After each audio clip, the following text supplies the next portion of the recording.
የቤዛ አዲስ ከተማ። በአንድ ወቅት ቤዛ የምትባል ትንሿ ልጅ በገጠር ትኖር ነበር። ዛሬ ግን ወደ አዲስ ከተማ የምትሄድበት ቀን ነው።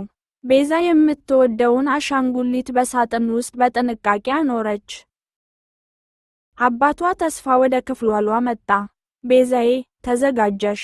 ትልቁ መኪና መጥቷል አላት። ቤዛ የአባቷን እጅ ይዛ ወደ ውጭ ወጣች። እናቷ ራሄል ቤዛን አቀፈቻት። አይዞሽ ቤዛዬ፣ አዲሱ ቤትሽ በጣም ደስ የሚል ነው አለቻት። ቤዛ ግን የድሮ ቤቷን መለየት ከብዷታል። መኪናው ጉዞ ጀመረ። ቤዛ በመስኮት በኩል ወደ ውጭ ስትመለከት ረዣዥም ሕንፃዎችንና ብዙ መኪናዎችን አየች። ከተማው በጣም ትልቅና ጫጫታ የበዛበት ነበር። በመጨረሻም አዲሱ ቤት ደረሱ። አባቷ ተስፋ፣ እንግዲህ አዲሱ ቤታችን ይህ ነው አለ።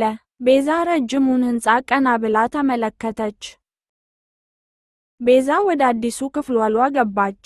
እናቷ ራሄል መጋረጃውን ስትከፍትላት፣ ተመልከቺ ቤዛ፣ ክፍሉ እንዴት ብሩህ እንደሆነ አለቻት። ቤዛ ግን አሁንም የድሮ ክፍሏ ናፈቃት። ቤዛ በመስኮት በኩል ወደ ታች ተመለከተች። ከቤቱ ፊት ለፊት የሚያምር መናፈሻ አየች። በመናፈሻው ውስጥ ልጆች ሲጫወቱ ይታያሉ።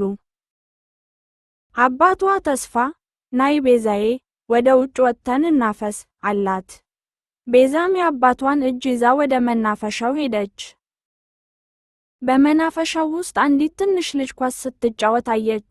የልጅቷ ስም አደይ ይባላል። አደይ ወደ ቤዛ እያየች ፈገግ አለች። አደይ ኳሷን ወደ ቤዛ ወረወረችላት።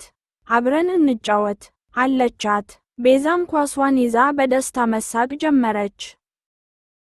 ቤዛ ወደ ቤት ስትመለስ በጣም ደስተኛ ነበረች።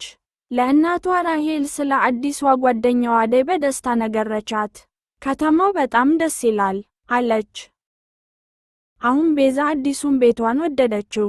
ማታ ላይ አዲሱ ክፍሏ ውስጥ ሆና አደይ የሰጠቻትን ስዕል እያየች በሰላም ተኛች።